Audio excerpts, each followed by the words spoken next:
कहानी शुरू करने से पहले अगर आपने एसकेजीएन टीवी को सब्सक्राइब नहीं किया है तो अभी कर लीजिए ताकि हर नई और दिलचस्प कहानी सबसे पहले आप तक पहुंचे।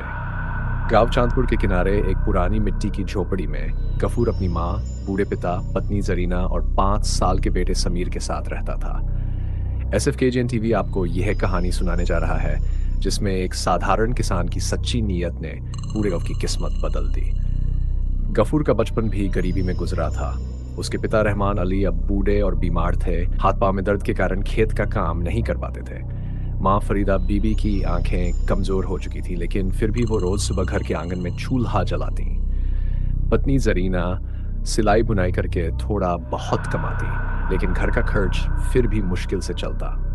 गफूर का सबसे अच्छा दोस्त करीम था, जो अक्सर शाम को चौपाल में आकर उसका हाल पूछता और हंसी मजाक करके उसका मन हल्का कर देता। सर्द सुबह और अजीब आवाज एक ठंडी सुबह, जब धुंध ने पूरे गांव को ढक रखा था।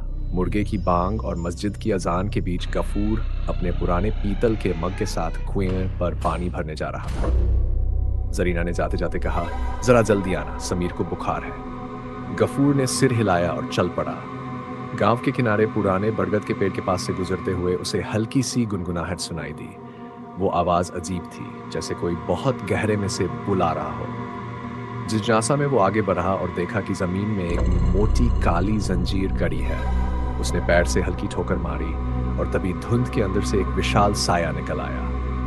एक जिन, 8 फुट लंबा, सिर पर सुनहरी पगड़ी और आंखों में लाल अंगारों जैसी चमक। जिन का प्रकट होना, जिन की गड़गड़ाती आवाज गूंजी, ए इंसान, मैं सदियों से इस बरगद के नीचे कैद था। तुमने मुझे आजाद कर दिया, अब मैं तुम्हारी एक इच्छा पूरी करूंगा। गफूर ने डरते डरते कहा, मेरे पास अपने लिए कुछ नहीं चाहिए, बस एक दुआ है। मेरा गांव खुशहाल हो जाए, हर घर में रोटी पके, कोई भूखा न सोए।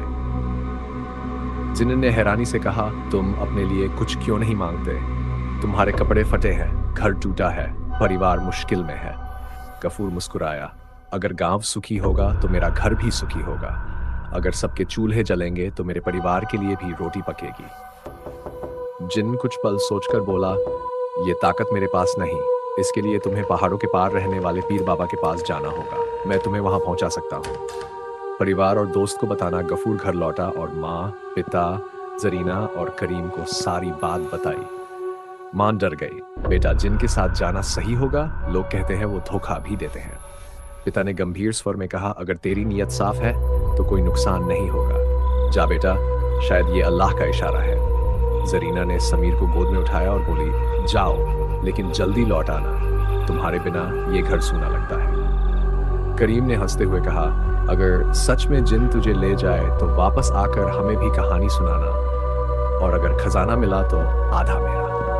रेलगाड़ी का सफर। सुबह की पहली रोशनी में गफूर और जिन गांव के छोटे स्टेशन पहुंचे। दूर से भाप के इंजन की सीटी बजी, कोयले का धुआं, चाय वालों की आवाज और लकड़ी की बेंच पर बैठे मुसाफिर। गफूर पहली बार रेल के सफर पर था। ट्रेन चली और खिड़की से खेत, नाले, चढ़ते बैल और कभी कभी बच्चों का हाथ हिलाना नजर आता। गफूर सोचता रहा कि उसके परिवार के चेहरे पर खुशी कैसी लगेगी अगर गांव बदल गया तो। पीर बाबा से मुलाकात। कई घंटे बाद वे एक पहाड़ी कस्बे पर उतरे और पैदल चलते हुए जंगलों के बीच से एक पुराने मजार पहुंचे। हरी झंडियां लहरा रही थीं, हवा में उद और गुलाब की खुशबू थी। अंदर पीर बाबा सफेद दाढ़ी और चमकते चेहरे के साथ बैठे थे। गफूर ने सारा हाल बयान किया। बाबा मुस्कुराए, तुम अपने लिए कुछ नहीं मांगते, दूसरों के लिए मांगते हो, यही असली दौलत है। उन्होंने जिनन से कहा, इस गांव की जमीन को जरखेज कर दो, पानी मीठा कर दो और लोगों के दिल में मोहब्बत भर दो। जिन ने आसमान की तरफ हाथ उठाए, दुआ पड़ी और तेज हवा के साथ हरी रोशनी फैल गई। गांव में लौटना। जब गफूर और जिनन लौटे तो खेत हरे भरे थे, कुएं का पानी मीठा था और बाजार में रौनक थी। बच्चे हंस रहे थे, औरतें चूल्हों पर रोटियां सेक रही थी और मर्द खेत में मेहनत कर रहे थे। गफूर के घर में भी बदलाव था। समीर का बुखार उतर गया था, जरीना के चेहरे पर मुस्कान थी, माँ की आंखों में चमक थी और पिता ने गफूर को गले लगा लिया। करीम ने दौड़कर कहा, अरे भाई, तू तो सच में हीरो बन गया। आखिरी सहर। हर सुबह जब रेलगाड़ी की सीटी गूंजती, गफूर अपनी झोपड़ी के बाहर खड़ा होकर मुस्कुराता। उसे याद आता कि कैसे एक धुंध भरी सुबह बरगद के नीचे एक जिन से हुई मुलाकात ने उसके परिवार और पूरे गांव की जिंदगी बदल दी थी।